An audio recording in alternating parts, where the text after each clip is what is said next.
Hello. Happy Wednesday. Oh, here comes Puppy. Puppy says happy Wednesday too. Look at that waggy tail. That's a happy Wednesday waggy tail. Right? Right?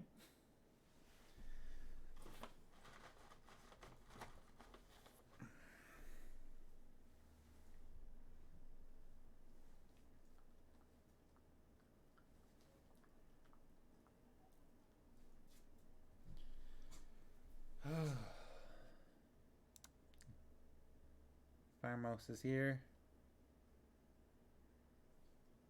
Farm says happy puppy. Look at that happy puppy. Happy snacky puppy.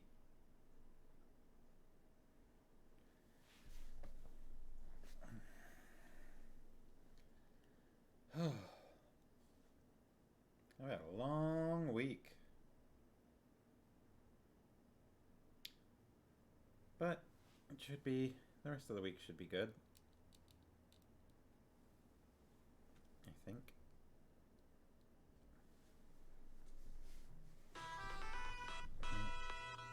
That's right. My phone is actually not silenced. Rare occurrence. There we go. Hello, Sharkies. Happy Wednesday. How you doing? How's your week been?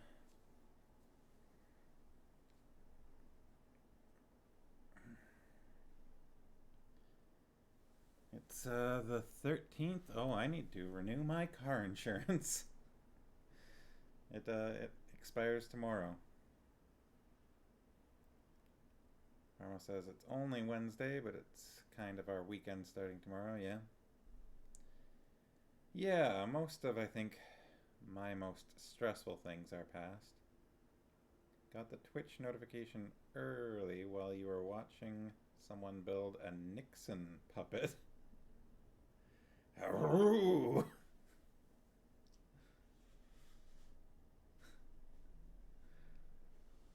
Why were they building a Nixon puppet? And what made you think, let's go watch someone build a Nixon puppet?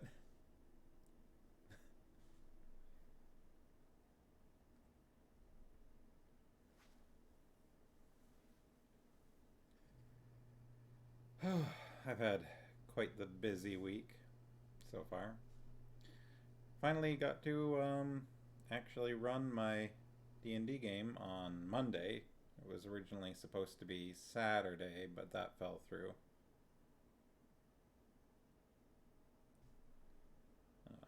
Had to help out a friend on Saturday, so D&D plans got postponed until Monday.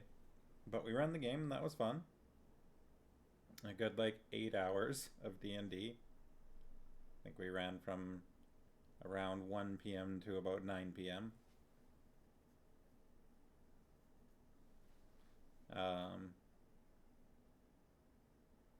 Went through sort of a murder mystery.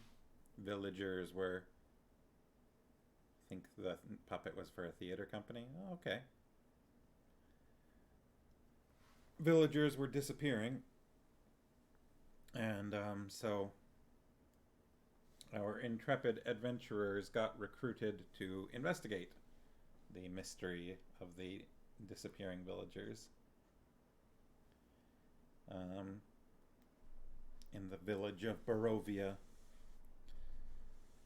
And they learned a little bit more about the land of Barovia while they were at it.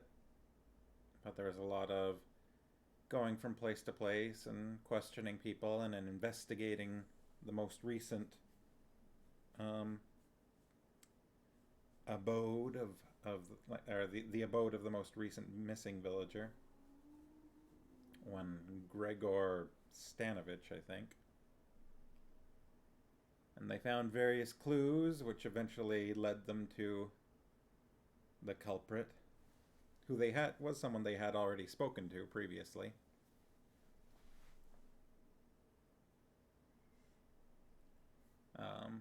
And so we wrapped things up with them basically apprehending the culprit, but not necessarily addressing The mm, skeletons in the closet. I don't know.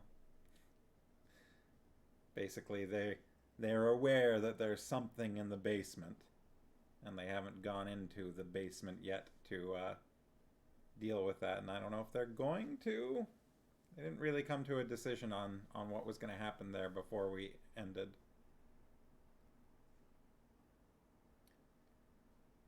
Um, yeah, and there was a few other things. They all enjoyed some tasty pies, some delicious herb and potato pies. The characters, not the players. Farmosa's posting unhappy emojis in the chat for some reason. She says anger pies. Yeah. So there was that. I said tasty pies. Everybody got a good night's sleep. So it was an interesting session. I think everybody had fun. Everybody said they had fun, so. And then yesterday I had to drive out. I did a lot of driving yesterday. Drove out to Chilliwack to take my mom to an appointment. And then drove back. So I was basically driving from like noon to about 6 p.m.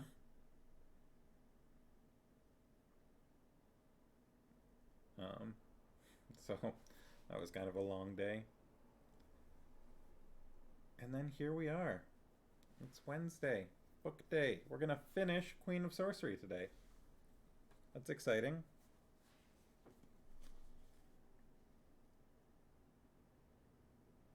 Old book smell. Kind of dusty, I guess. And then we got to figure out what to read next. I hope everybody's put at least a little bit of thought into an option. But we'll talk about them. We'll go do a brief run over.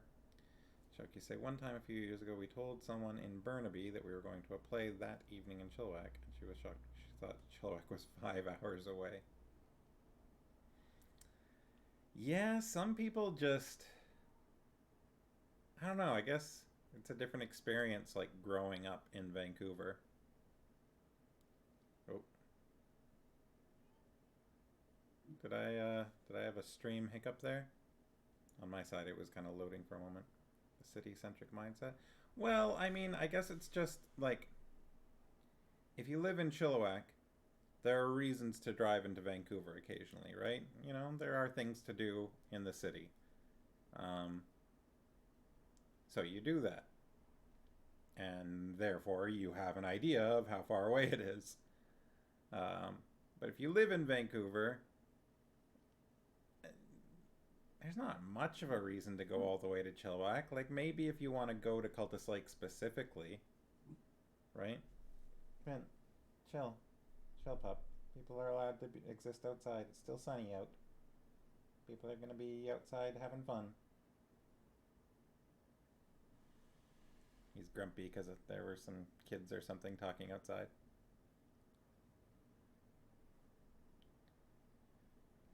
Farmer says, I mean, I've definitely had drives that long when going from one to the other, but that was either accident or event related.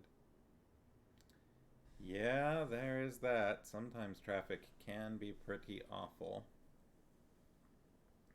The way out on Monday, or Tuesday, was not too bad except for all the weather. It was raining and sleeting and almost snowing and hailing. There was hail too. Drove through, and then, also some sunniness. I drove through just about every kind of weather.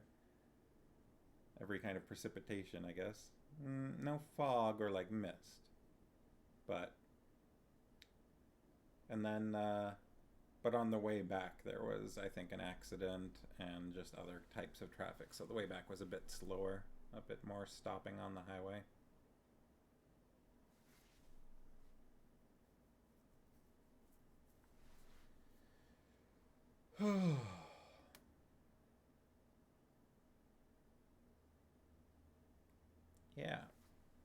So I've had a pretty busy week, and then tomorrow we're going out to Chilliwack again to visit friends this time. And then, as a reminder, I will not do the stream on Friday. Oh my goodness, I'm going to miss the stream. Because I'll be out of town. But should be back to normal next Wednesday. We'll see after that. Sadly, on Monday we also got a call saying that our trip to Japan in May has officially been canceled. All flights to Japan have been canceled for May. Even narrators get a vacation once in a while. Well, in this case, not so much. I get a one-day vacation, but I won't get the Japan vacation. So that's sad, disappointing. I don't know. Canceled again for the second time. And so we've got to decide what we're going to do about that. It'll probably mean basically canceling until next year. Yeah, I figured. Yeah, you started typing that before I mentioned it. Yeah.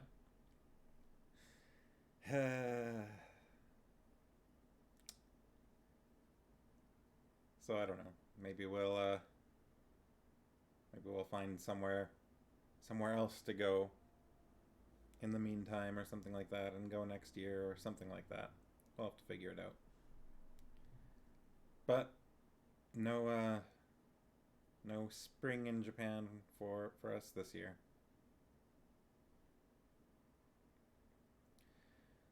But that means that I'll have more streams probably. I won't miss those ones. And we'll put that time to use doing other things. Maybe house hunting. We kind of want to look for a place in Maple Ridge. Possibly. Tentative plans anyway, so. And do some work on the house here to make it a little more marketable.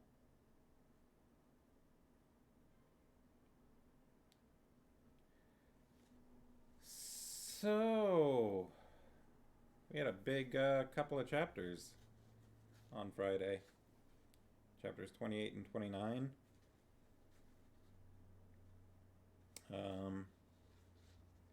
Garion got...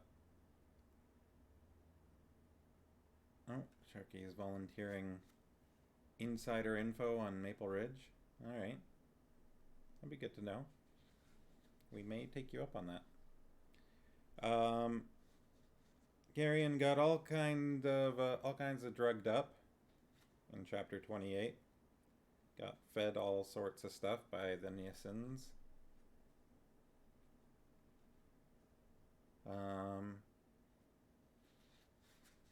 And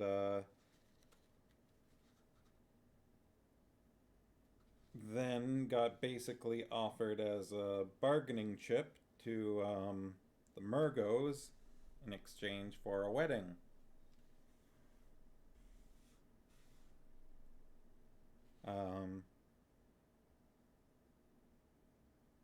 Which, you know, the Murgos did not necessarily agree to, but that was Selmisra's play there. And then after that, there was the whole, the sun has gone out, noon is as dark as midnight, the city has gone mad with terror. Something's going on. And then chapter 29 was all about Barak in his, like, totem bear form, along with Polgara, murdering their way into the palace in order to rescue Garion. There was a fair amount of conversation with the dry voice in Garion's mind, who we now have pretty clear confirmation is separate from Garion. Barak's violence, yeah. Including that voice speaking directly to Polgara, and also kind of taking control of Garion's voice for a bit, Garion's body, just to try and stall the queen. And then we met Issa, the god Issa and had a whole exchange there. And then Selmisra got turned into a snake. And that's pretty much where that chapter ended.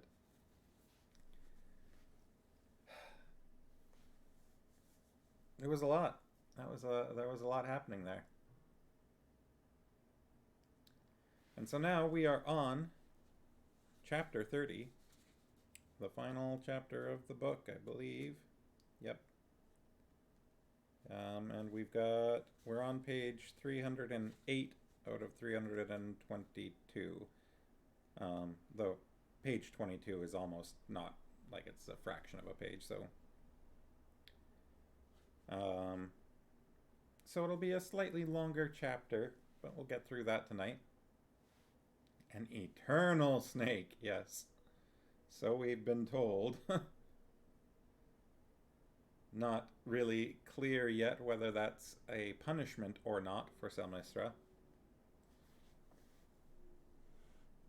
She may need some time to get used to things. Where we left her, she was just looking at herself in the mirror again, which is sort of how we met her in the first place. Yeah, the first time we saw Selmisra, she was looking in the mirror as a human. Yeah, so that's where we're at. So what do you think? Should we get right into it? Should we start the final chapter of Queen of Sorcery? I think we should. It's 7:17. Alright, I'm going to do it. Chapter 30. The corridors and vaulted halls of the palace were empty, as Aunt Pole led them from the throne room, where the eunuchs knelt, chanting their praises to the Serpent Queen. I appreciate that after all this time, like everything that Garion's learned about her and everything, we still kind of interchangeably refer to her as Polgara or Aunt Pole. Even when she's, blasting people with magic, she's still sometimes Aunt Pole.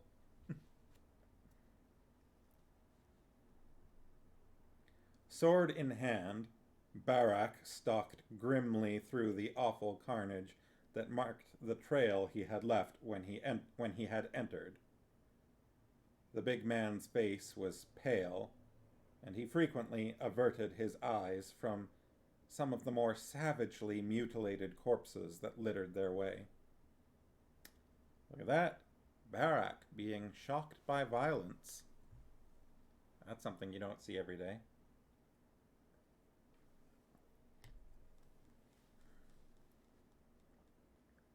When they emerged, they found the streets of this Tor darker than night and filled with hysterical crowds wailing in terror. We still don't know what's up with the darkness. Barak, with a torch he had taken from the palace wall in one hand and his huge sword in the other, led them into the street. Even in their panic, the Nysans made way for him. "What is this, Polgara?" he growled over his shoulder, waving the torch slightly as if to brush the darkness away. "Is it some kind of sorcery?" "No," she answered. "It's not sorcery." Tiny flecks of gray were falling through the torchlight. "Snow?" Barak asked incredulously. "No," she said. "Ashes." "What's burning?" "A mountain," she replied. "Oh." "Let's go back to the ship as quickly as we can. There's more danger from this crowd than from any of this." She threw her light cloak about Garion's shoulders and pointed down a street where a few torches bobbed here and there. Almost has Pompeii sounding. "Let's go that way." The ash began to fall more heavily. It was almost like a dirty gray flour sifting down through the sodden air, and there was a dreadful, sulphurous stink to it. By the time they reached the wharves, the absolute darkness had begun to pale. The ash continued to drift down, seeping into the cracks between the cobblestones and gathering in little windrows along the edges of the buildings. Though it was growing lighter, the falling ash, like fog, blotted out everything more than 10 feet away. The wharves were total chaos. Crowds of Niasans, shrieking and wailing, were trying to climb into boats to flee from the choking ash that sifted, with deadly silence, down through the damp air. Mad with terror, many even leaped into the deadly water of the river. We're not going to be able to get through that mob, Polgara, Barak said. Stay here a moment. He sheathed his sword, jumped up, and caught the edge of a low roof. He pulled himself up and stood outlined dimly above them. Ho, Greldick! He roared in a huge voice that carried even over the noise of the crowd. Barak! Greldick's voice came back. Where are you? At the foot of the pier, Barak shouted. We can't get through the crowd. Stay there, Greldick yelled back. We'll come and get you. After a few moments, there was the tramp of heavy feet on the wharf and the occasional sound of blows. A few cries of pain mingled with the sounds of panic from the crowd. Then Greldick, Manderallen, and a half-dozen burly sailors armed with clubs strode out of the ashfall, clearing a path with brutal efficiency. Did you get lost? Greldick yelled up to Barak. Barak jumped down from the roof. We had to stop by the palace, he answered shortly. We were growing concerned for thy safety, my lady, Manderallen told Aunt Pole, pushing a gibbering Niasan out of his way. Good Dernick returned some hours ago. We were delayed, she said. Captain, can you get us on board your ship? Greldick gave her an evil grin. Let's go then, she urged. As soon as we get on board, it might be a good idea to anchor out in the river a little way. This ash will settle after a while, but these people are going to be hysterical until it does. Has there been any word from Silk or my father yet? Nothing, my lady, Greldick said. What is he doing?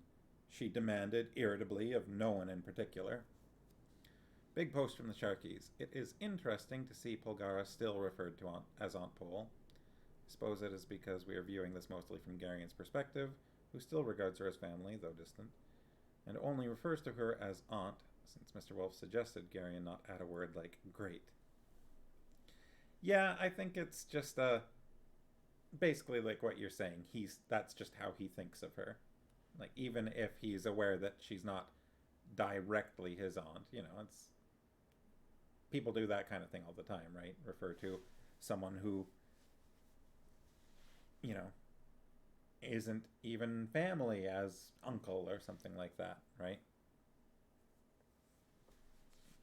I mean, when I say isn't even family, I mean isn't even blood related. Like, might be a friend of the family, but they still call them uncle. But it's just, it's funny when it sounds narrative, but like you said, it's still, technically, it's all kind of from Garion's point of view. We don't really see anything that he doesn't see.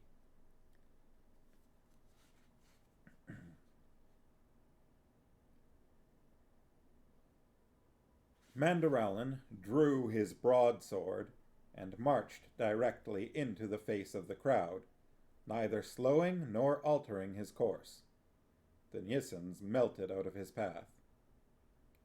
The crowd, pressing at the edge of the wharf beside Greldic's ship, was even thicker, and Dernick, Hetar, and the rest of the sailors lined the rail with long boat hooks, pushing the terror-stricken people away. "Run out the plank!" Greldick shouted as they reached the edge of the wharf. "Noble captain," a bald Nissen blubbered, clinging to Greldick's fur vest, "I'll give you 100 gold pieces if you'll let me aboard your ship." Disgusted, Greldick pushed him away. 1,000 gold pieces, the Nissen promised, clutching Greldick's arm and waving a purse. "Get this baboon off me," Greldick ordered. Apparently Greldick knows what a baboon is. Are there baboons in Cherrick? I guess he travels. One of the sailors, rather casually, clubbed the Nissen into insensibility, then bent and yanked the purse from his grip. He opened the purse and poured the coins out into one hand. 3 pieces of silver, he said with disgust. All the rest is copper. He turned back and kicked the unconscious man in the stomach. A hooligan. He mugged the guy. They crossed to the ship, one by one, while Barak and Mandaralin held the crowd back with the threat of massive violence. Not the threat of violence, the threat of massive violence. "Cut the hawsers!" Greldick shouted when they were all aboard. The sailors chopped the thick hawsers loose, to a great cry of dismay from the Nissens crowding the edge of the wharf. The sluggish current pulled the ship slowly away, and wails and despairing moans followed them as they drifted. "Garion," Aunt Pole said, "why don't you go below and put on some decent clothes, and wash that disgusting rouge off your face? Then come back up here. I want to talk to you." Sharky say, "Oh no, they're slowly getting away." Yes, but they are doing it over deadly water. Pharma says, "Oh yeah, he's still all gussied up. He's got Aunt Pole's light cloak over him, but that's it." Garion had forgotten how scantily he was dressed. Oh look, he forgot too. Sharky say, "Glam Garion."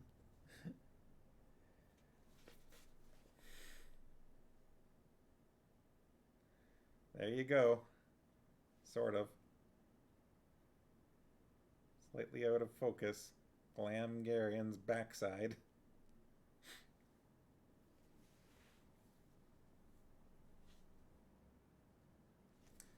Oh yeah, his necklace is on him there. Huh. I don't think I noticed that before. Although it doesn't look very silvery to me from this angle. I think it's supposed to be silver, right?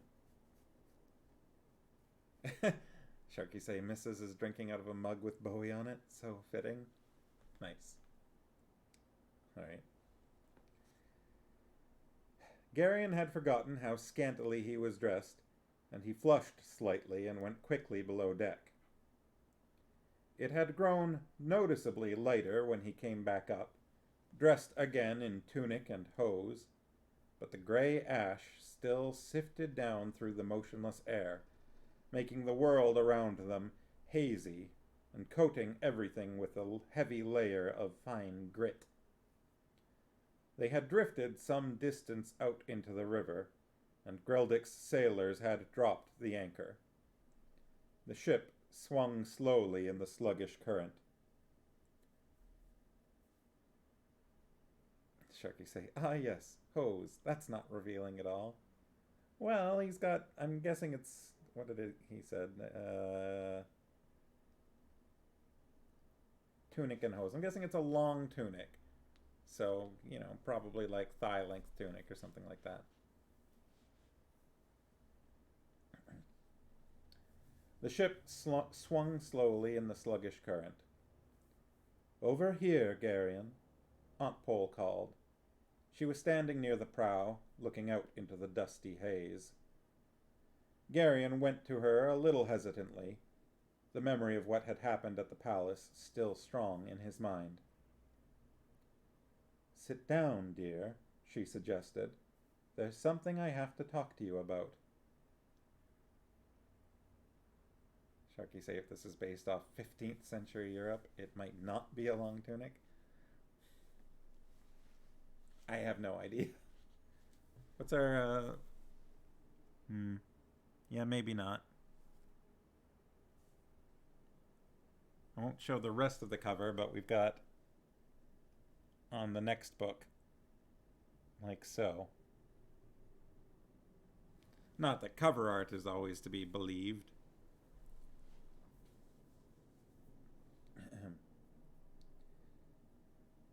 Sit down, dear, she suggested. There's something I have to talk to you about. Yes, ma'am, he said, sitting on the bench there. Garion, she turned to look at him. Did anything happen while you were in Selmisra's palace? What do you mean? You know what I mean, she said rather crisply. You're not going to embarrass us both by making me ask certain questions, are you? Oh, Garion blushed. That? No, nothing like that happened. He remembered the lush overripeness of the Queen with a certain regret. Garion. Good. That was the one thing I was afraid of. You can't afford to get involved in any of that sort of thing just yet. It has some peculiar effects on one in your rather special circumstances. I'm not sure I understand, he said. You have certain abilities, she told him, and if you start experimenting with that other thing before they're fully matured, the results can sometimes be a bit unpredictable. It's better not to confuse things at this point. That's a strange... Aunt Pole's been worried about that kind of thing in the past, but that's a strange reason for it, isn't it? Sharky say, oh no, the talk. No one wants to talk with their aunt. I missed a whole leggings conversation. Yeah, that's a little weird. Garion can't do that other thing until his powers are matured because it might confuse... I don't know, that's... Marmo says naughty Hank. Or would that be Hanky Panky?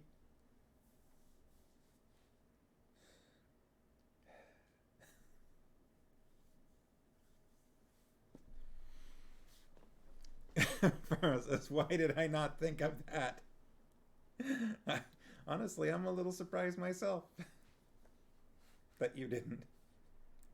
Sharky say maybe he shouldn't be learning more than one skill at a time.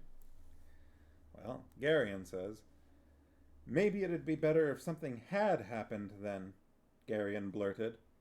Maybe it would have fixed it so I couldn't hurt people anymore. I doubt it, she said. Your power's too great to be neutralized so easily. Do you remember what we talked about that day when we left Tolnedra? About instruction? I don't need any instruction, he protested, his tone growing sullen. Yes, you do, she said, and you need it now. Your power is enormous, more power than I've ever seen before, and some of it so complex that I can't even begin to understand it. You must begin your instruction before something disastrous happens. You're totally out of control, Garion. If you're really serious about not wanting to hurt people, you should be more than willing to start learning how to keep any accidents from happening. I don't want to be a sorcerer, he objected. All I want to do is get rid of it. Can't you help me do that? She shook her head. No, and I wouldn't even if I could. You can't renounce it, my Garion. It's part of you. Then I'm going to be a monster? Garion demanded bitterly. I'm going to go around burning people alive or turning them into toads or snakes? And maybe after a while I'll get so used to it that it won't even bother me anymore. I'll live forever, like you and grandfather, but I won't be human anymore. Aunt Pole, I think I'd rather be dead. Can't you reason with him? Her voice inside his head spoke directly to that other awareness. Not at the moment, Polgara, the dry voice replied. He's too busy wallowing in self-pity. He must learn to control the power he has, she said. I'll keep him out of mischief, the voice promised. I don't think there's much else we can do until Belgarath gets back. He's going through a moral crisis, and we can't really tamper with him until he works out his own solutions to it. I don't like to see him suffering this way. You're too tender-hearted, Polgara. He's a sturdy boy, and a bit of suffering won't damage him. Oh, yeah, the chat is full of angst. The dry voice noticed it as well. Will the two of you stop treating me as if I'm not even here? Garion demanded angrily. That was out loud. Mistress Pole, Dernick said, coming across the deck to them. I think you'd better come quickly. Barak's going to kill himself. He's what? She asked.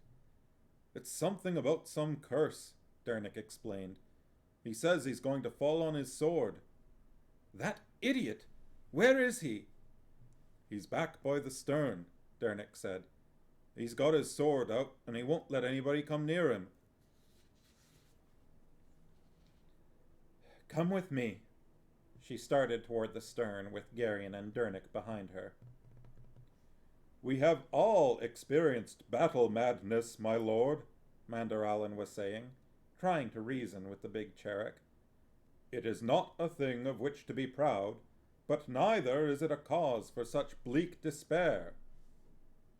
Barak did not answer, but stood at the very stern of the ship, his eyes blank with horror, and his huge sword weaving in a slow, menacing arc, holding everyone at bay. Aunt Pole walked through the crowd of sailors and directly up to him. Don't try to stop me, Polgara, he warned.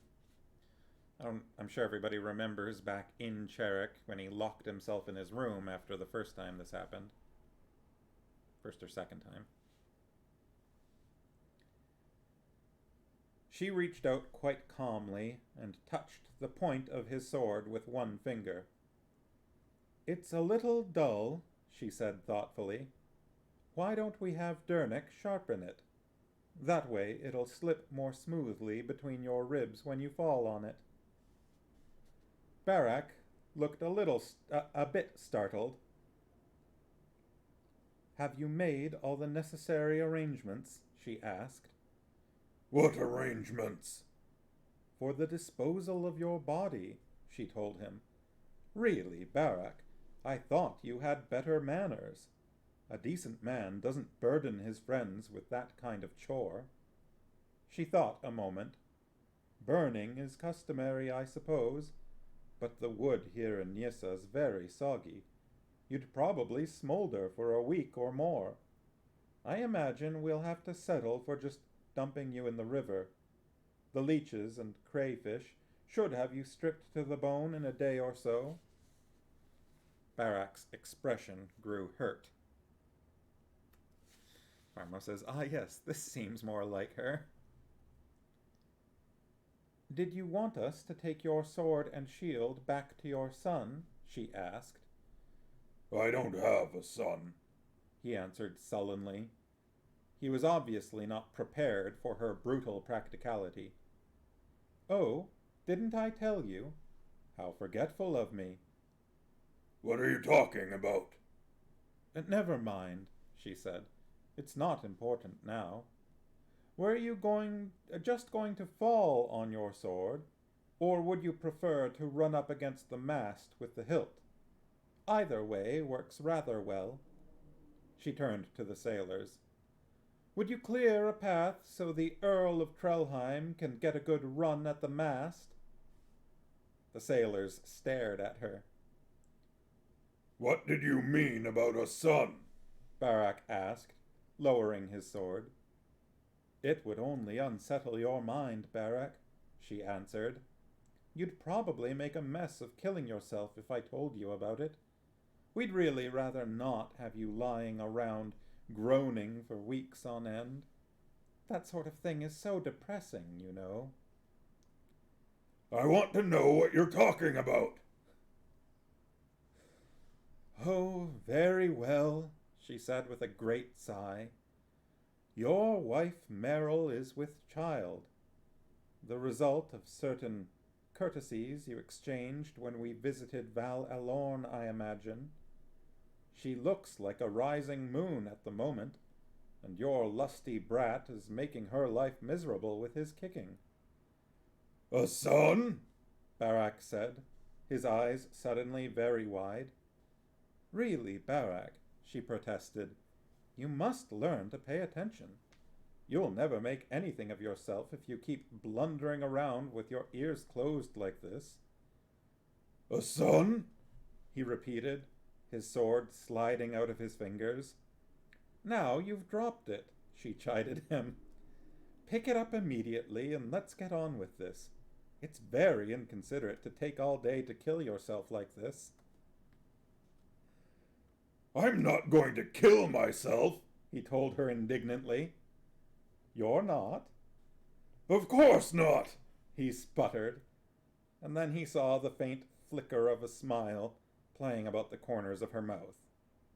He hung his head sheepishly. You great fool, she said. Then she took hold of his beard with both hands, pulled his head down, and kissed his ash-dusted face soundly. Greldick began to chortle, and Manderalin stepped forward and caught Barak in a rough embrace. I rejoice with thee, my friend, he said. My heart soars for thee. Bring up a cask, Greldick told the sailors, pounding on his friend's back. We'll salute Trelheim's heir with the bright brown ale of timeless Cherek. I expect this will get rowdy now, Aunt Pole said quietly to Garion. Come with me. She led the way back toward the ship's prow. Will she ever change back? Garion asked when they were alone again. What? The Queen, Garion explained. Will she ever change back again? In time, she won't even want to, Aunt Pole answered. The shapes we assume begin to dominate our thinking after a while. As the years go by, she'll become more and more a snake, and less a woman. Garion shuddered. It would have been kinder to have killed her. I promised Lord Issa that I wouldn't, she said. Was that really the god? His spirit, she replied, looking out into the hazy ashfall. Salmisra infused the statue with Issa's spirit. For a time, at least, the statue was the god. It's all very complicated. She seemed a bit preoccupied. Where is he? She seemed suddenly irritated. Who? Father. He should have been here days ago. They stood together, looking out at the muddy river. Finally, she turned from the railing and brushed at the shoulders of her cloak with distaste. The ash puffed from under her fingers in tiny clouds. I'm going below, she told him, making a face. It's just too dirty up here. I thought you wanted to talk to me, he said. I don't think you're ready to listen. It'll wait. She stepped away, then stopped. Oh, Garion. Yes? I wouldn't drink any of that ale the sailors are swilling.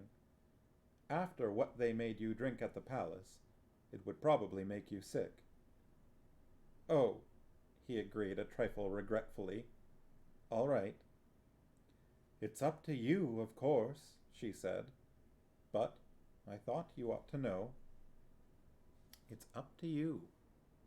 Well, that's rare. Then she turned again and went to the hatch and disappeared down the stairs. Garion's emotions were turbulent.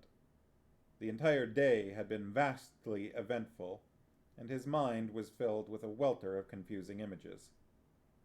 Be quiet, the voice in his mind said. What? I'm trying to hear something. Listen. Listen to what? There. Can't you hear it? Finally, as if from a very long way off, Garion seemed to hear a muffled thudding. Thudding. Thudding, in case that was slurred on my part. What is it?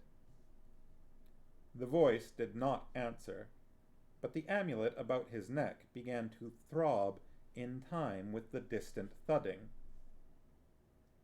Behind him, he heard a rush of tiny feet. Garion! He turned just in time to be caught in Sinedra's embrace. I was so worried about you. Where did you go?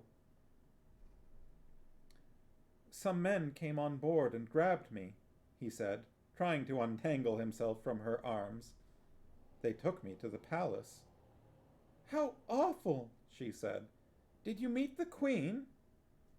Garion nodded, and then shuddered, remembering the hooded snake lying on the divan, looking at itself in the mirror.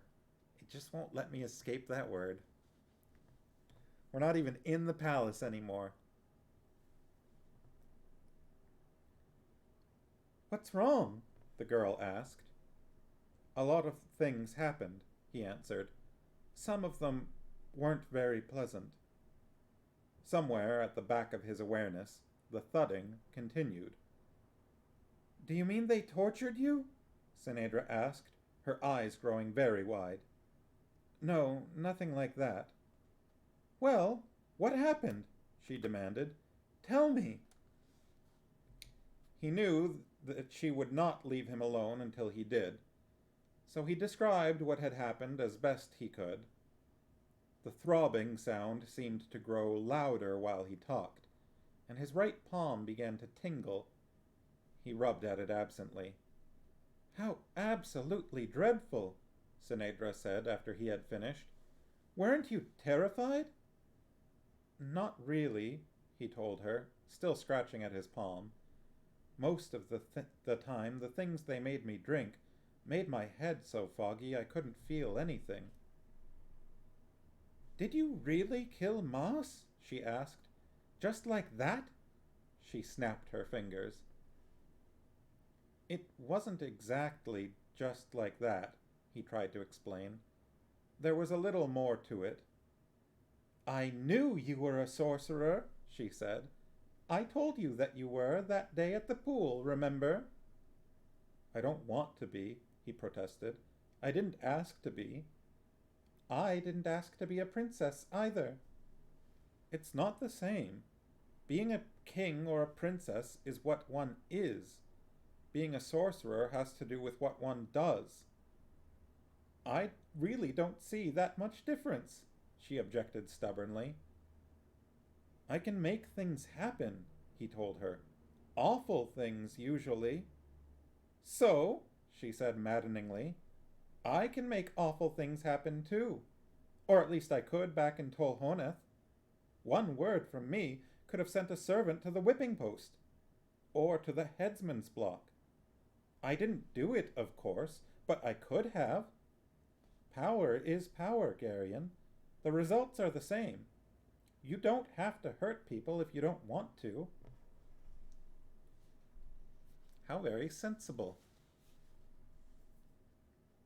Sharky say weirdly, I'm with the entitled princess on this one. Yep, she's got a good point. It just happens sometimes. It's not that I want to do it.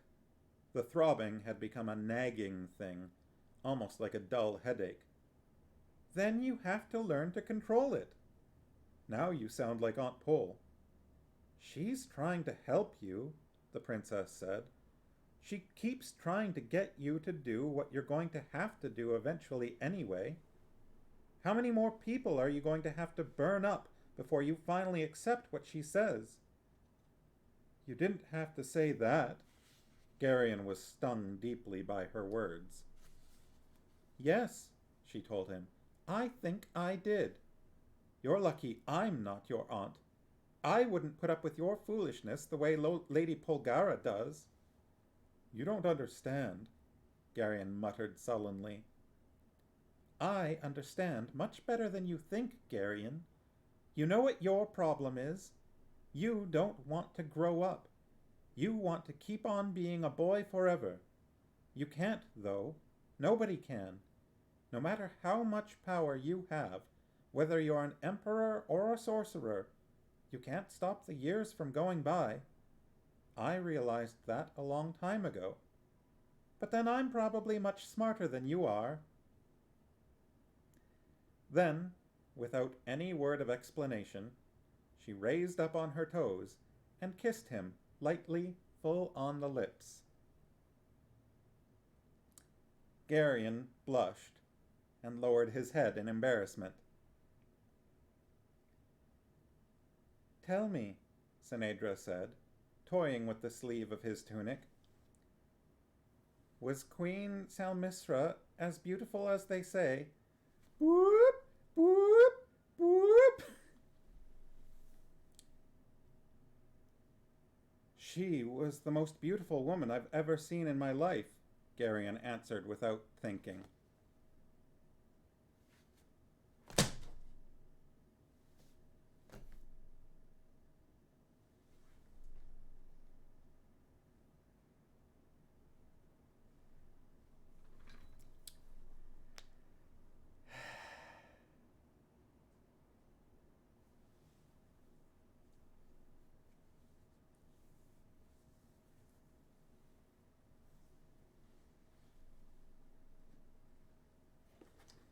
Ah!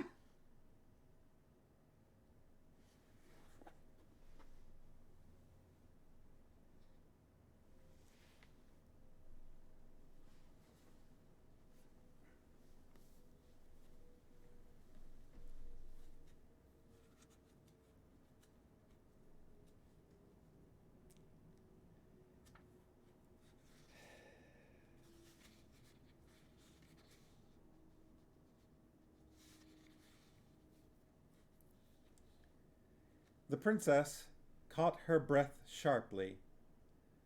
I hate you, she cried from between clenched teeth. Then she turned and ran sobbing in search of Aunt Pole.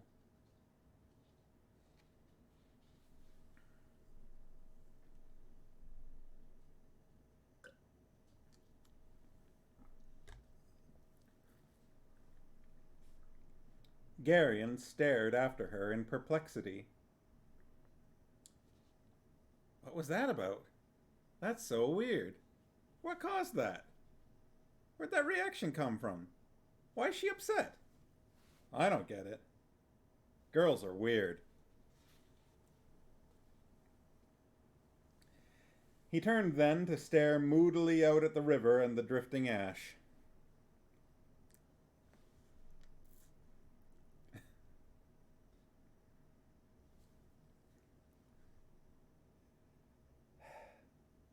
The tingling in his palm was becoming intolerable, and he scratched at it, digging in with his fingernails. You'll just make it sore, the voice in his mind said. It itches. I can't stand it. Stop being a baby. What's causing it? Do you mean to say you really don't know? You've got further to go than I thought. put your right hand on the amulet. Why? Just do it, Garion. Garion reached inside his tunic and put his burning palm on his medallion. As a key fitting into the lock for which it was made, the contact between his hand and the throbbing amulet seemed somehow enormously right. The tingling became that now familiar surge, and the throbbing began to echo hollowly in his ears. Not too much, the voice warned him. You're not trying to dry up the river, you know.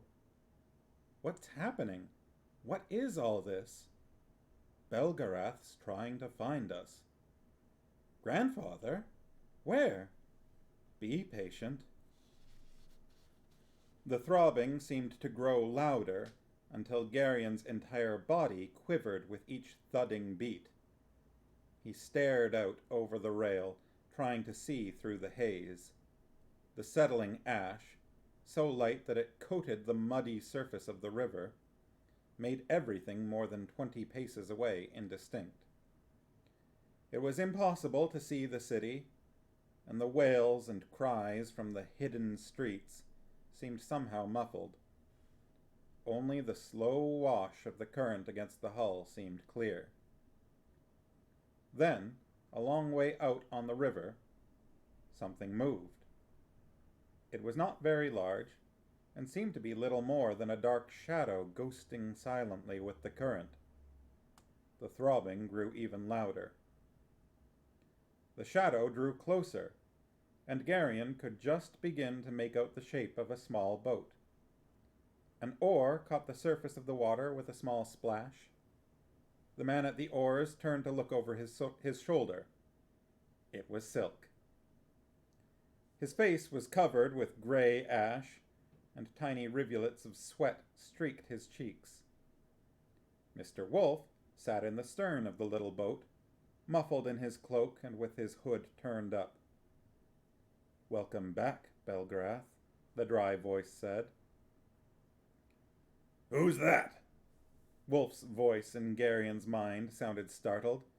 Is that you, Belgarion? Oh. Not quite, the voice replied. Not yet, anyway, but we're getting closer. I wondered who was making all the noise. He overdoes things sometimes. He'll learn eventually. A shout came from one of the sailors clustered around Barak at the stern, and they all turned to watch the small boat drifting toward them. Aunt Pole came up from below and stepped to the rail. "You're late," she called. Something came up, the old man answered across the narrowing gap. He pushed back his hood and shook the floury ash out of his cloak. Then Garion saw that the old man's left arm was bound up in a dirty sling across the front of his body. "What happened to your arm?" Aunt Pole asked. I'd rather not talk about it. There was an ugly scratch running down one of Wolf's cheeks into his short white beard, and his eyes seemed to glitter with some huge irritation. The grin on Silk's ash-coated face was malicious as he dipped his oars once, deftly pulling the little boat in beside Greldick's ship with a slight thump. I don't imagine you can be persuaded to keep your mouth shut, Wolf said irritably to the small man. "Would I say anything, mighty sorcerer?" Silk asked mockingly, his ferret eyes wide with feigned innocence. Just help me aboard, Wolf told him, his voice testy. His entire bearing was that of a man who had been mortally insulted. "Whatever you say, ancient Belgarath," Silk said, obviously trying to keep from laughing. He steadied Wolf as the old man awkwardly climbed over the ship's rail. Let's get out of here, Mr. Wolf curtly told Captain Greldick, who had just joined them. Which way, Ancient One? Greldick asked carefully, clearly not wanting to aggravate the old man further. Wolf stared hard at him. Upstream or down? Greldick explained mollifyingly. Upstream, of course, Wolf snapped. How was I supposed to know? Greldick appealed to Aunt Pole. Then he turned and crossly began barking orders to his sailors. Aunt Pole's expression was a peculiar mixture of relief and curiosity. I'm sure your story's going to be absolutely fascinating, Father, she said as the sailors began raising the heavy anchors. I simply can't wait to hear it. Sharky say grumpiness is contagious. I can do without the sarcasm, Pole, Wolf told her. I've had a very bad day. Try not to make it any worse. That last was finally too much for Silk. The little man, in the act of climbing across the rail, suddenly collapsed in helpless glee. He tumbled forward to the deck, howling with laughter. Mr. Wolf glared at his laughing companion with a profoundly affronted expression as Greldick's sailors ran out their oars and began turning the ship in the sluggish current.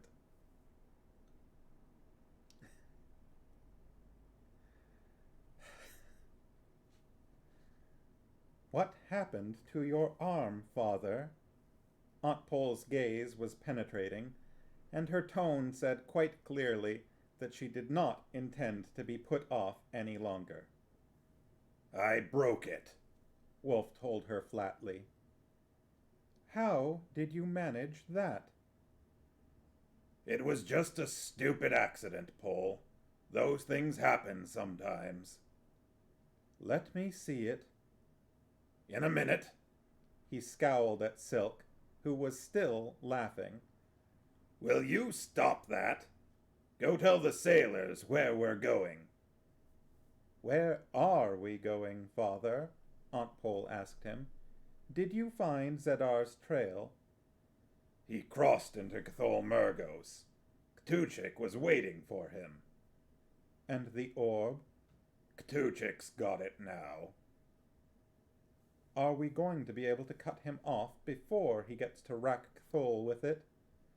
I doubt it. Anyway, we have to go to the Vale first. The Vale? Father, you're not making any sense. Our masters summoned us, Pole. He wants us at the Vale, so that's where we're going. Sharky say, I love the dramatic tone change from a few minutes ago. Yeah.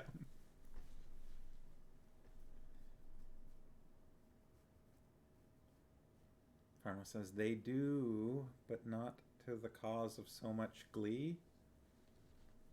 Oh, accidents happen. I see. What about the orb? Ktuchik's got it, and I know where to find Ktuchik. He isn't going anyplace. For right now, we're going to the Vale. All right, Father, she concurred placatingly. Don't excite yourself. She looked at him closely. Have you been fighting, Father? She asked dangerously. No, I haven't been fighting. He sounded disgusted.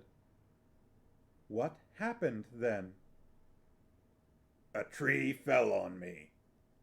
What? You heard me. Silk exploded into fresh howls of mirth at the old man's grudging confession. From the stern of the ship, where Greldick and Barak stood at the tiller, the slow beat of the drum began, and the sailors dug in with their oars. The ship slid through the oily water, moving upstream against the current, with Silk's laughter trailing behind in the ash-laden air.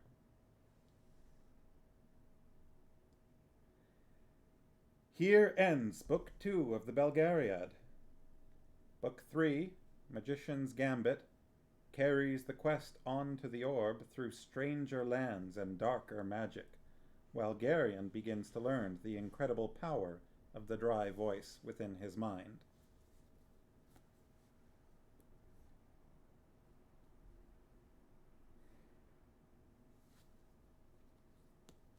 We did it!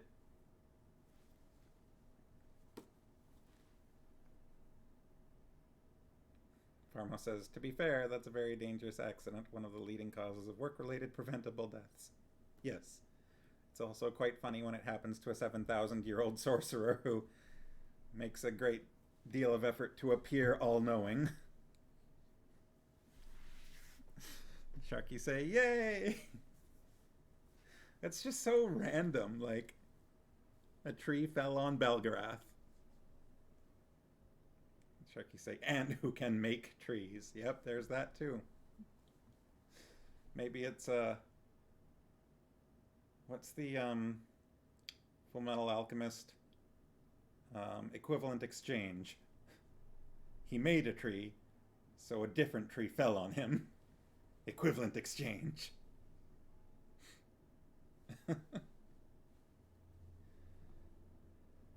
Oh, boy. Toka Koka. We did it, everyone. We made it through Queen of Sorcery. That was a fun book. There were some big events in that one. I like that book a lot. It was, I feel like, a bit more exciting overall with like big, more momentous events than Pawn of Prophecy. Pawn of Prophecy was nice in a more relaxing way. You know, the first like quarter of the book, Garion's childhood, and like some stuff happened, but it was, you know, it was childhood events, maybe slightly unusual childhood events in some cases, but you know, nothing too serious. Karma says, yay, we made it. But this one, you know, we had big magical things happening, and Garion learning that he is a sorcerer, and meeting a god, and having his first kiss. Oh boy, which he immediately screwed up.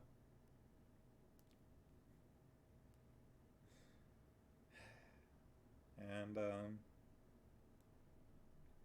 Sharky say, origin stories are usually easily interesting. It's sustaining excitement that's more noteworthy. And I guess that's the problem with a lot of sequels, right?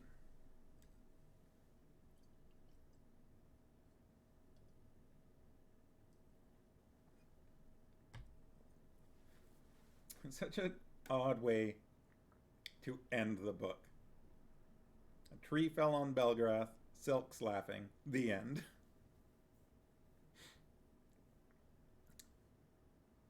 I guess leaving things on a slightly light-hearted note.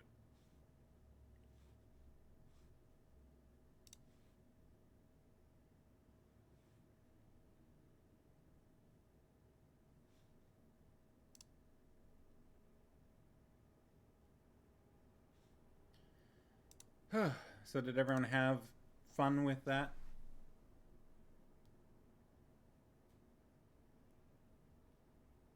With the book? Any particular comments, reminiscences that people want to make about Queen of Sorcery now that we've made it through? Oh, it's after 8 already. It's later than I thought it would be. Any favorite moments?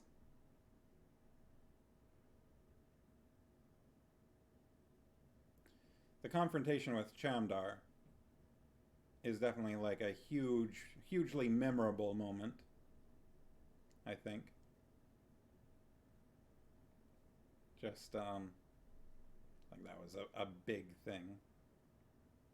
Sharkies like the way the cast of characters are settling into their roles. Farmos feels like Sinedra has been a good addition to the party, though she does miss Lil Doran. Yeah, he was not with them for very long, was he? He joined them um, at the beginning of this book, right?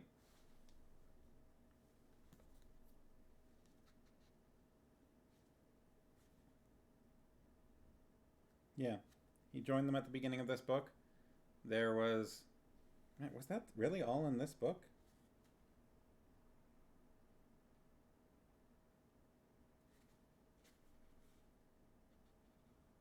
Yeah, it was. In chapter 1. So both Leldorn and Mandoralin joined in this book. For some reason, it feels like they, I don't know, had been around for longer than that. Um, yeah, he joined. They went and met with his uncle and cousin. Um, he helped them out with some bandits. He learned about serfs. Then they had the run-in with the Algroths, in which Mandoralin joined them. He got cut, and it wasn't much long after when he was forced to leave the group. Sharky say, I like Mandoralin better than I thought I would, maybe partially because at first Leldorn was so against the ruling group from his country.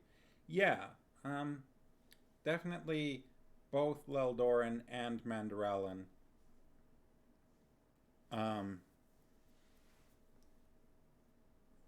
You didn't like them at first. I remember everybody didn't like Leldorin at first. But I feel like that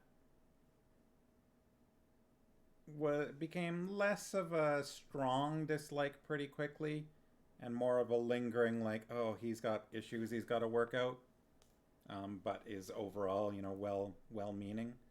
But Mandoralin, I think there was a stronger initial, like, this guy's a jerk. And that kind of persisted for a while until you realized he's almost kind of like, he's just intentionally that way sometimes in order to be productive and, like, help other people out and things like that. And that, yeah. Strike you say, so because Garion was on Leldorin's side, and we see through Garion's eyes, Mandoralin was unlikable at first. Well, it wasn't just Garion either, though. Other characters didn't like Mandoralin either. I remember Dernick kind of looking at him with distaste, and I think Silk made some comments about him as well. He just kind of, yeah, he didn't have a, he's got that big ego, and he has that all the time. He doesn't hide it. Sharky says, I think my favorite parts were the pond scene with Sinedra because Garion was so awkward, and the D&D like jailbreak in Tolnedra, the one from the dungeon, Silk picking the locks, and then Mr. Wolf being like, click, we don't have time for this. Yeah, that was a bit entertaining. And then Silk burning the house, the mansion of that poor drugged up Tolnedran lord. Yeah, the Niesens caused a lot of troubles in this book. Farmo says, Jeebers! Jeebers creepers. Oh, Jeebers. He ran off and tried to save his own hide. You little idiot! Sharky say they were both pretty amusing sections. And yes, Garion at the pool, like, diving to the bottom of the clear water and then, like, realizing, well, I can't stay down here because I need to breathe air. There's a claw in my flan.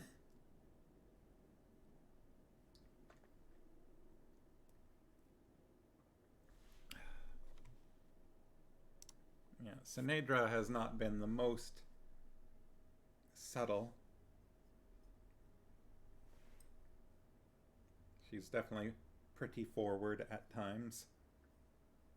Oh, she has her moments. Sometimes she's, very entitled and she's spoiled and whatnot, and sometimes she has moments of reason. Farmo says, sometimes characters have a tendency to Flanderize, but I feel like most of them have been evolving over time instead. Yeah, I think that's true. I don't know if I can think off the top of my head of many examples in books of Flanderization occurring. Notice a lot in like long-running TV series, but especially comedies, I think. But I don't know if I've noticed it too often in novels. You say she's flawed like everyone else, but none of the party are unlikably so.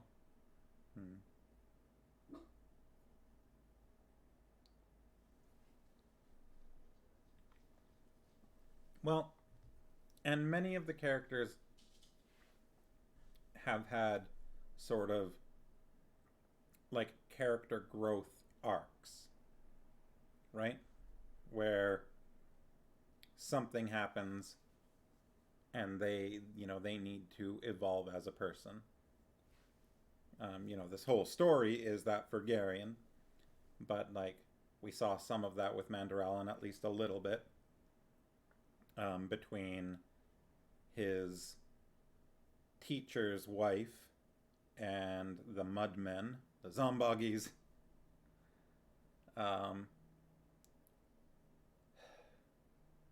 We've gotten that with Leldoran and the serfs, right? And the personal responsibility about, the thing with the king and Leldoran realizing he was wrong there.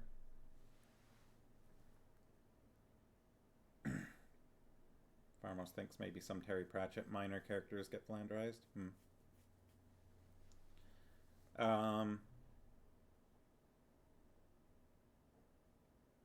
Less so, I'd say. I think we haven't really had anything like that kind of growth with like Hetar.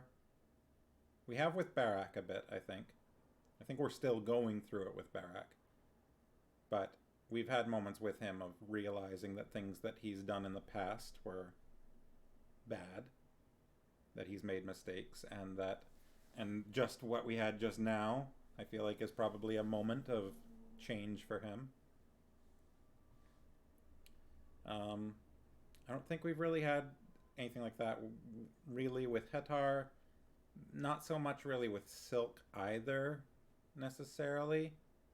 We've gotten a little bit of a glimpse at sort of some of the character that Silk hides, a little bit. But those are brief and momentary, and I feel like Silk is the type of person to try and keep that under wraps. We haven't had much of that with Sinedra. She's had a little bit of, system shocks of being like, well, you may be a princess, but everybody else here is important too, and also we're all out in the woods, so that doesn't really matter so much. Sharky say there was the point where Silk didn't know whether he'd gotten the best in the trade at the fair. There was that. That was a fun moment, but I don't know if that was character growth. And Dernick has had some traumatic moments, but I don't know. He's still pretty much, sturdy, solid Dernick. I don't know if we've gone through anything too. I don't know. He was pretty upset when he hit that guy with the axe. Dernick's been a little bit more of a background character, I feel like. Garion hasn't spent much time with him at all in this book. Not personally, not like one-on-one. He has with Silk and with Mandoralin and, somewhat with other characters. He had a whole talk with Hetar and things like that. Lots with Loldoran. Lots with Sinedra and Aunt Pole and whatnot, right? But not so much with Dernick, I feel like. So we haven't... I feel like Dernick was pretty quiet in this book for the most part. Especially once we got out of Arendia, I think. Once we got into Tolnedra. But there are 3 more books in this series. So I wouldn't be surprised if we saw quite a bit more character development for just about everybody. On that note, the next book in the series is Magician's Gambit. I don't know if I should be showing the cover art. I know you guys have a copy, so you do have a copy of this, right? You didn't? Did you just get Queen of Sorcery, or did you ended up getting all the rest of the books, didn't you? Okay. So we've got Magician's Gambit. That's the next book, as it says right there. Book 3 of the Belgariad. But we don't have to go straight into that. We can if people want to. I'd be happy to do that as well, because it's, I'm having fun. But we've got other, we've talked about possibly Men-at-Arms. That is the second Guards book, right? I'm pretty sure it is. Gotta be gentle with this copy. Yeah, it looks like it. That amazing cover art.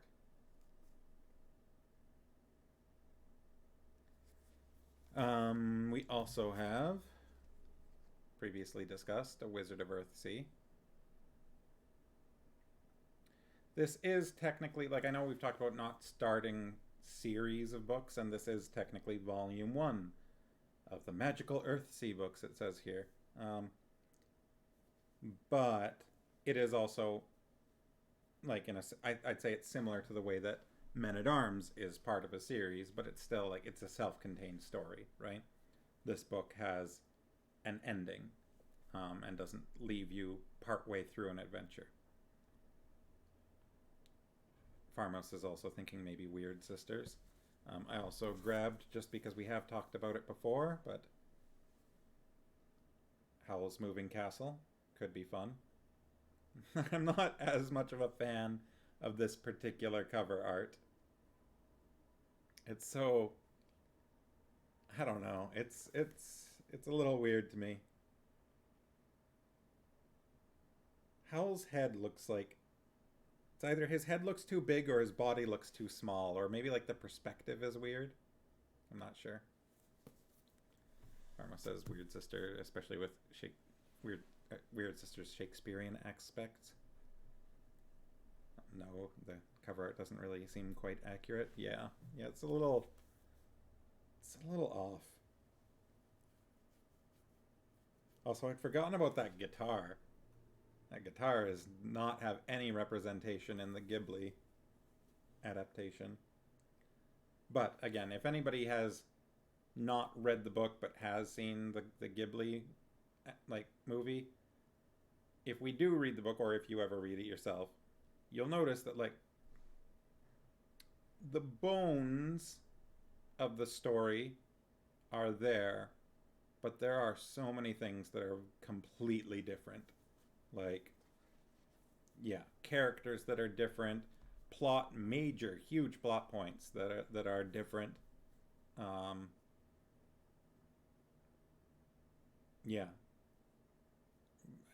Some sort of basic elements are similar, but some really big stuff is not at all. Sharky say we're not a fan of your cover of Howl's either. Sending me a picture. Pharma says fraternal twins? Why does Pharma say fraternal twins?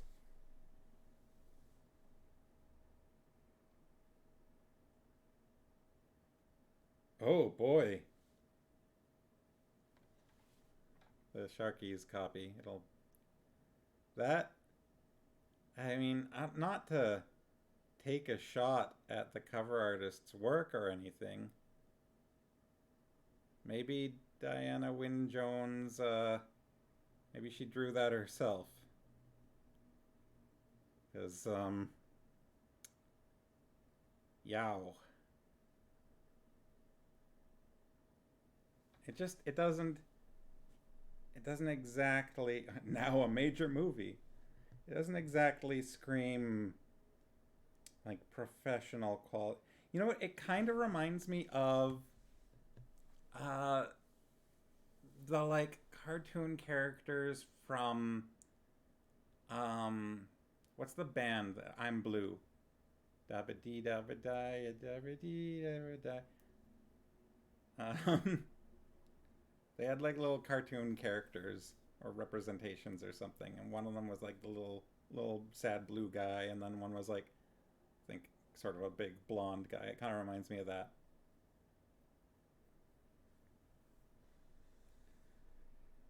So have the Sharkies both read Howl's Moving Castle then? Since you mentioned having, well, since you have a copy, mention having a copy since you've sent me photographic evidence of your copy.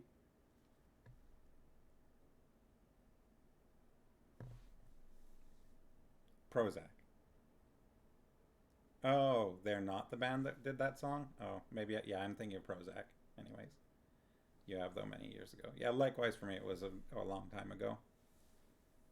And I've only ever read it once. But in that case, it sounds like all of us have read this book. So maybe for now, we'll rule that out. Um, any other suggestions that I haven't mentioned here? And that, like, we've talked about Weird Sisters, Men at Arms, Magician's Gambit, Wizard of Earthsea, and those four I think are our four primary options right now. I'm not bringing up um, Raymond E. Feist right now because that at least is two books to be read, right? Magician Apprentice and Magician Master. There's more beyond that, but really to get the first core story, you have to get through two books, and they're longer books. So I'm gonna leave that one on the shelf for the moment, I think. Literally on the shelf.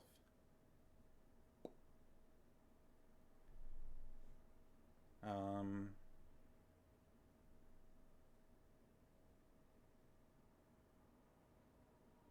Farmhouse feels less inclined toward Wizard of Earthsea right now.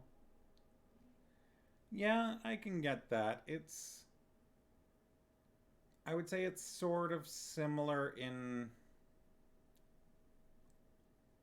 seriousness, or maybe it's even more serious than in tone than the Belgariad. Carmel says, it's been a stressful month. I need something either more of the same or funny. Yeah, that's fair. I'm not going to remove it as a choice for voting, but I get what you're saying. It's at times quite heavy, Wizard of Earthsea. It deals with it has very serious and somewhat gloomy moments. Um, so I can understand that feeling.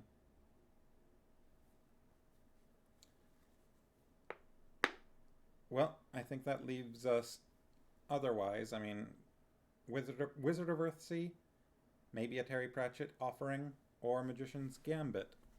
Um, Depending on which way we want to go.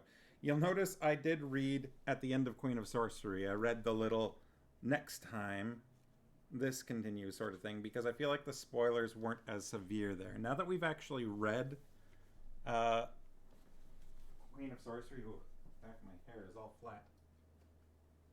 I'm gonna grab Pawn of Prophecy here because you may remember that I was hesitant to read that bit in this one. Now that we've actually read Queen of Sorcery, this one said, here ends Book 1 of the Belgariad. Book 2, Queen of Sorcery, will reveal Garion's own dangerous powers of sorcery and more on his heritage, which underlies their quest. Like, that's a big spoiler right there. Garion's own dangerous powers of sorcery. Pharma says, wow, just straight up giant spoiler, right? Garion's own dangerous powers of sorcery. Like, especially because throughout Pawn of Prophecy, like, we didn't get any hints, really. Garion had some, like, kind of vision-y type stuff, and we knew that he was related to Belgarath and Polgara, but he never did anything to indicate that he could do magic. Farmer says that doesn't show up until like 3/4 through the book. Yeah.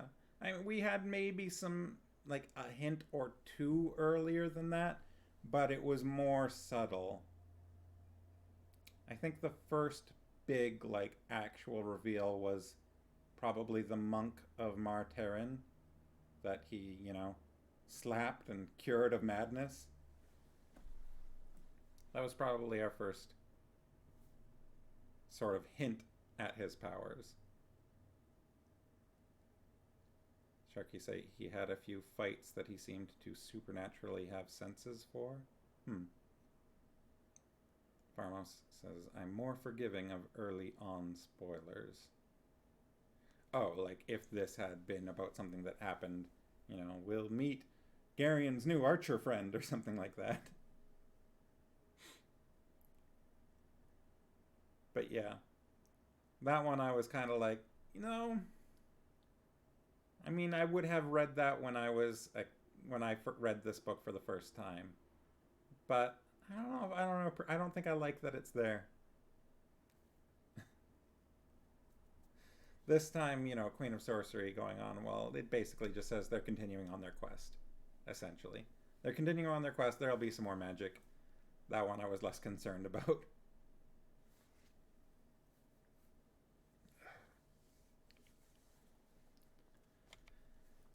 Oh boy. There are definitely still things in this series. I mean, there's going to continue to be things that I'm going to be looking forward to. But that doesn't mean that we can't read something else first if people want. So, why don't we, unless anybody has any other suggestions of things we might read, maybe anything we've talked about before that I'm forgetting. But I think these are probably our core options. We have briefly discussed like Hitchhiker's Guide before, I'm sure.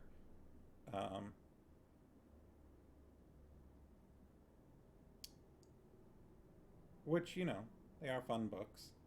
They are something that we could look at. I'm sure there would be lots of laughter there, and probably also lots of me fumbling over my own tongue as I get lost in what it is that's being said, because sometimes those books get quite convoluted in their sentence structure, really. Farmo says, yeah, there are some names. That's true. That's true, too.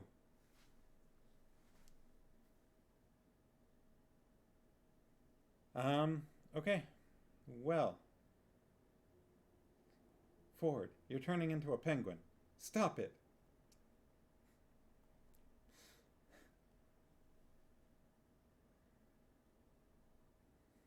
Hoopy Froods.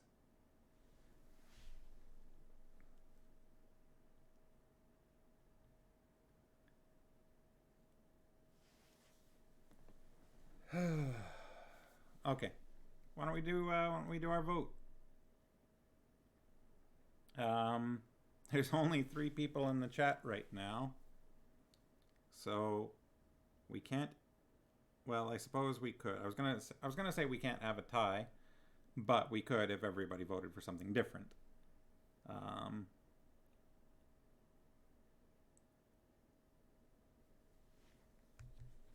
But why doesn't everybody decide on their vote?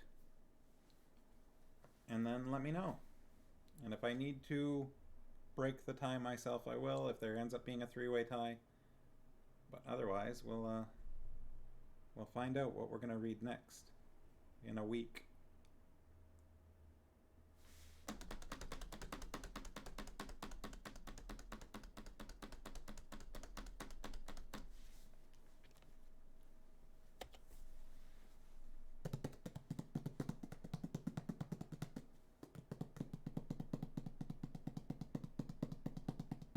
Okay. 1 vote in, though it's a little vague.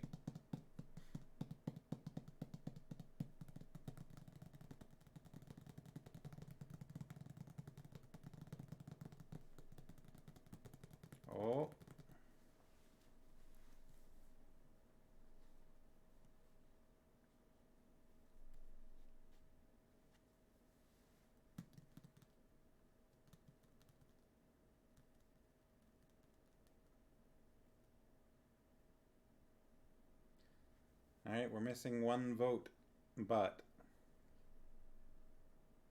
Whoa! Books, Brews, and Booze. Rating with a party of 11. Hey, everybody. How's it going? Sharkies say Mr. was okay with either. You came in, pouring in with the brew crew. You came in right as we were voting on what to read next. We finished reading Queen of Sorcery by David Eddings. And so we were kind of voting on whether we were going to go straight into the next book, Magician's Gambit, or if we were going to switch over to maybe some Terry Pratchett or Ursula Le Guin. Though it kind of sounded like people were less inclined towards A Wizard of Earthsea right now because it's more of a serious book. It's got some kind of grim moments in it. And a few of the people here have had some heavy, some rather serious months recently, you know. Feel like you don't deserve to vote. Well, I don't know. We'll at least accept feedback. At the moment, we were just about leaning towards a Terry Pratchett book. We were thinking either Weird Sisters or Men at Arms. Pharma says this week has been busy. We need comedy. This month has been busy. Yeah. Sharky say we've had enough Bard for a bit. Yes, it's been a bit grim, hasn't it? Asterisk year has been busy. Decade? What? All the way back to 2012? Back when the world ended?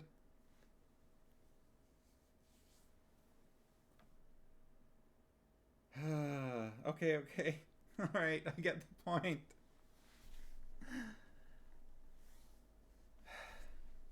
Oh, I see. When you say decade, you mean 2 years.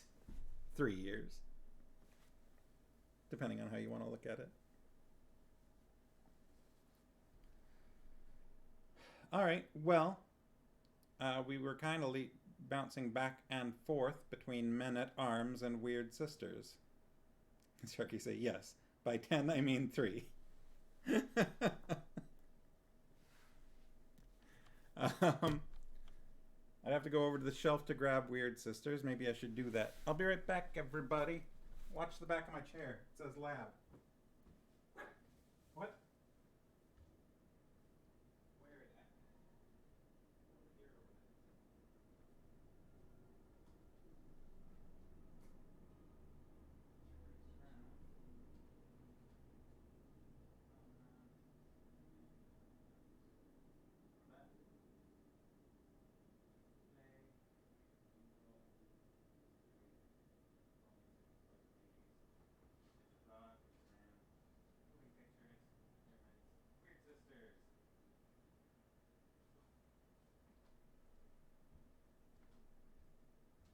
I found it.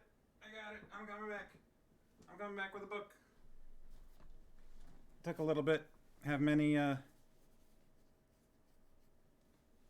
Pratchett books on the shelf. I think we've got just about every Discworld book.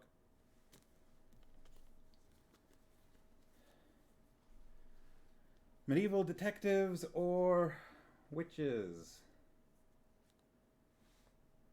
Sharky say both of us are happy with either of the Pratchett choices. Books, Brews and Booze admits they started reading Weird Sisters and stopped with 50 pages to go 6 years ago now. I do that kind of thing frequently. Not just with books, with games too. I'll frequently get like right near the end of a book or a game and then stop for no real good reason. Oh, there's Puppy. Hi, Puppy. Which book should we read?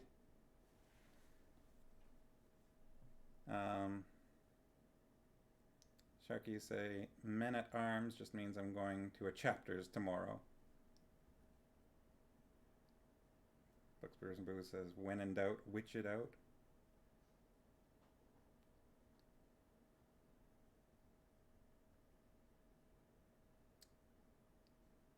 Sharky say with Weird Sisters, it's that Mrs. has read it and Mr. hasn't. Oh. see, I see. So, is it the more mysterious, the book you haven't read before, or the one that one of you is familiar with?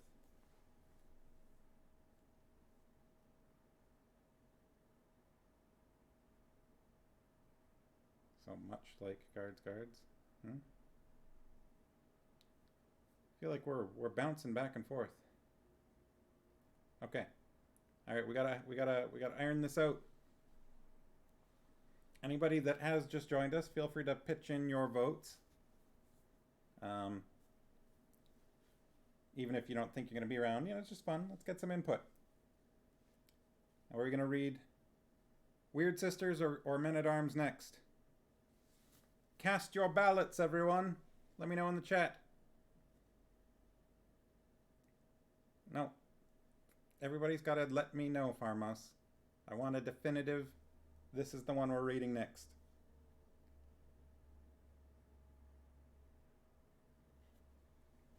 Sharky say either way, Weird Sisters on definitely on Misters to read list.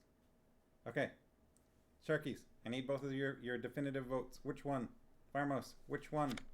Anybody else that wants to chip in? Which book is next? Oh, we got 2 for Weird Sisters. It's not exactly a blind ballot, everybody. I'm sorry about that.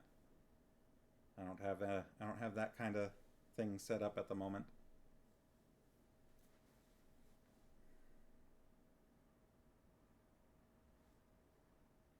Could do another drum roll, but oh, I got the puppy's attention. Puppy, which book is next? Which book? Which book?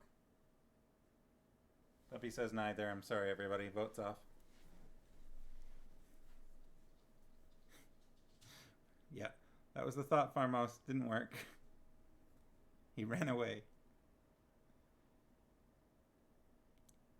Maybe if I put them on the ground and then put a treat on the cover of each book and see which treat he grabs first.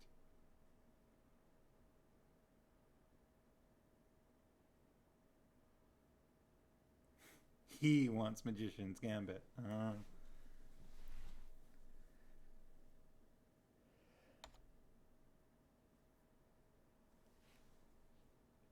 All right. Well, I'll give it another minute.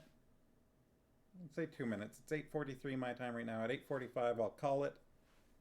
So get your votes in. Anyone else voting? I could match the number of treats to the number of votes. So if one book gets 1 vote and the other book gets 8 votes, but he still goes for the one first, that's the book we're reading next. Is he the deciding factor? The votes are just trying to weight his decision.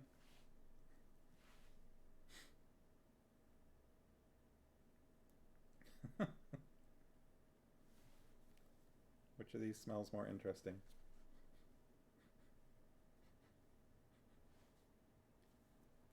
Gerrymandering.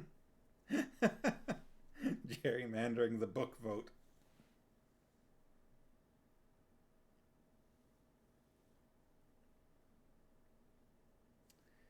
Weird Sisters has this quote from the Houston Chronicle on the cover. It says, "Think J.R.R. Tolkien with a sharper, more satiric edge." And I'm like, no. Have you only ever read one fantasy novel before, and that's it was, The Hobbit, and you're like, therefore? Or maybe you're just aware of J.R.R. Tolkien. And you're like, ah, yes. That one other book. This is like that, but more satiric. No, I don't think so. I don't think there's much of a comparison to be made there.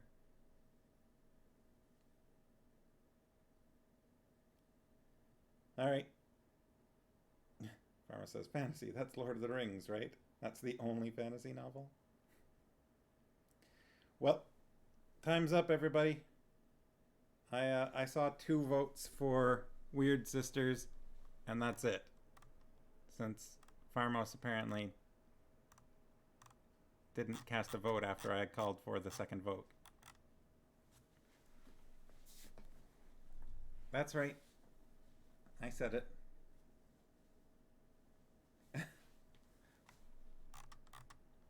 Did you? You were kind of wishy-washy.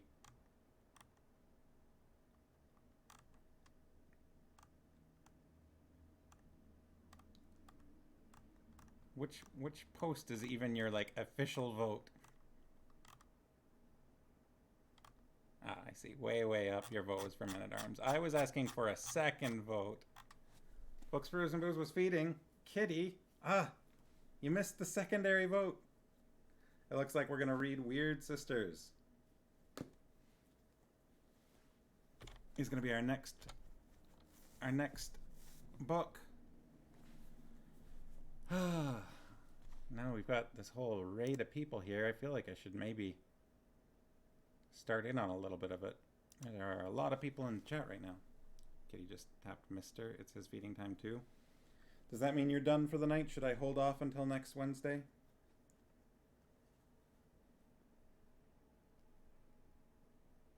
I feel like I should read the very first paragraph. Can I get through that? We'll reread it next Wednesday, but this book's just got such an iconic intro.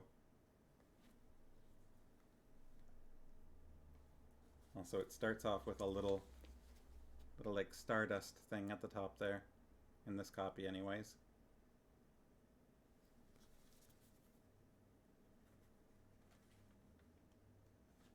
Whole lot of quotes or reviews on the inside. You like my voices, Books? What should I be calling you anyways? Books, Brews, and Booze is a mouthful. Bee-bab. Bee-bee-bab. Bee-bee-bab. I think I'm gonna have fun with this. I may need to recycle some voices. Alright, I'm gonna read the first paragraph. Mr. Sharkey, you there? Or did you wander off? We'll probably reread it next time, but... Oh, this printing is recent enough that there's a website listed.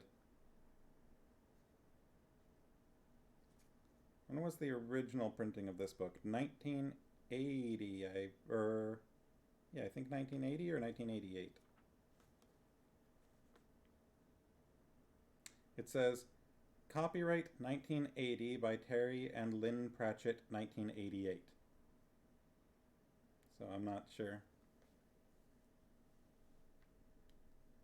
All right, I'm going to read the first paragraph. Well, yeah. All right. The wind howled. Lightning stabbed at the earth erratically, like an inefficient assassin. Thunder rolled back and forth across the dark, rain-lashed hills. The night was as black as the inside of a cat. It was the kind of night, you could believe, on which gods moved men as though they were pawns on the chessboard of fate.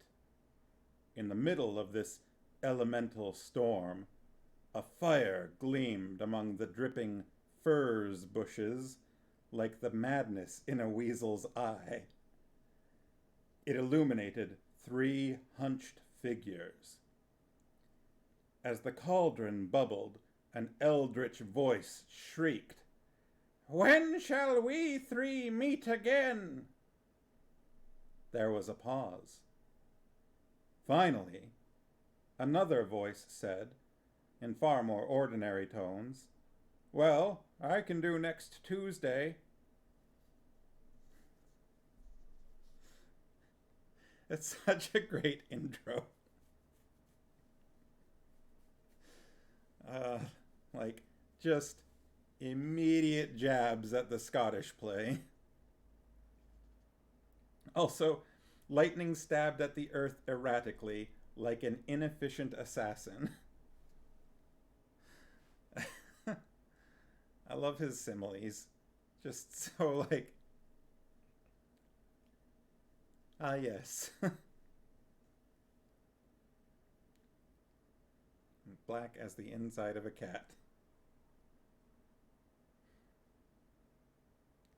Also, what's a furze bush? Furze. Furze bushes. like the madness in a weasel. The fire was like a madness in the madness in a weasel's eye. Harmo says, as if that's blacker than, say, the inside of other animals. Yeah. Sharky say, that simile warms the heart. Aw, inefficient stabbing. Eh, eh, eh. Lightning. Yeah.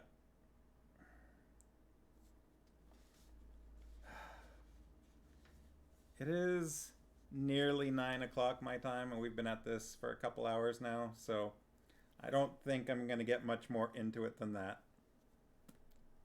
Just a taste of what to expect next Wednesday, because as I mentioned before, I'm out of town on Friday, so I won't be doing my stream. Sharky say, also very Scottish play, stabbing. Yeah, that's fair, yeah. So I won't be here on Friday, but a week from today, 7 p.m. Pacific time, I'll be here to start Weird Sisters by Sir Terry Pratchett. It says remote streaming attempt was not successful last time. No, too many lag spikes makes for not good reading. Too much like audio desyncing and things like that. You have to put my streams in your calendar. Well, at the very least, you want to be here a week today at 7 p.m. Pacific, whatever that equates to for your local time, because new book. It's always exciting starting a new book. This is going to be our 5th book on this stream. We have now successfully finished 100% 4 books live streaming.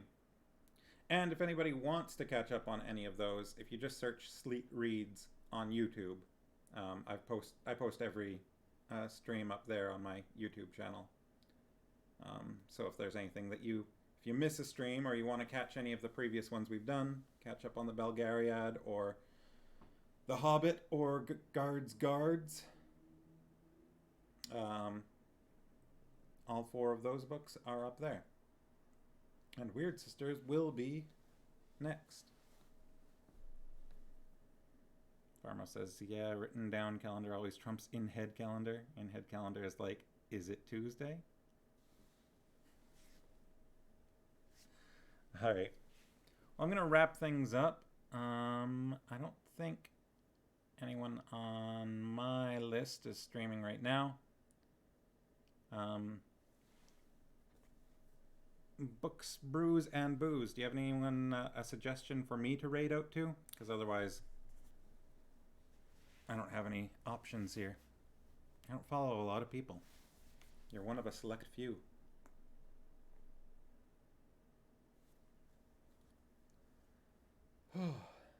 Good night, friends. See you Wednesday. All right. Well, we'll end things there. Have a lovely evening, everybody. Oh, you're going to take a look? Okay. I'll wait for that. But yeah, have a good week, because I'm not going to do my Friday stream. It's so weird. It's going to be like the 2nd stream that I have not done. I think, at least an attempt at.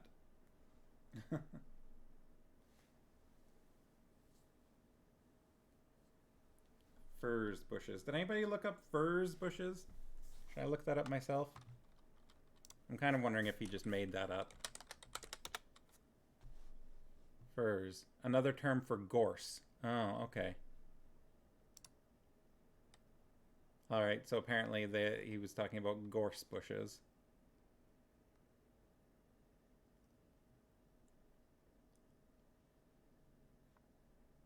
That's honestly, I kind of expected it to be just nonsense. No one's reading right now? Alright. Well, have a lovely week. Hopefully I'll see... Wait, Gentle Fox ASMR? Okay. I'll toss that in right now.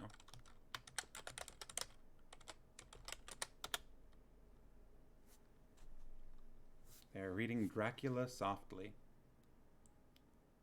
I have read Dracula. That is quite a good read. All right. See y'all next week. Good night. Bye-bye.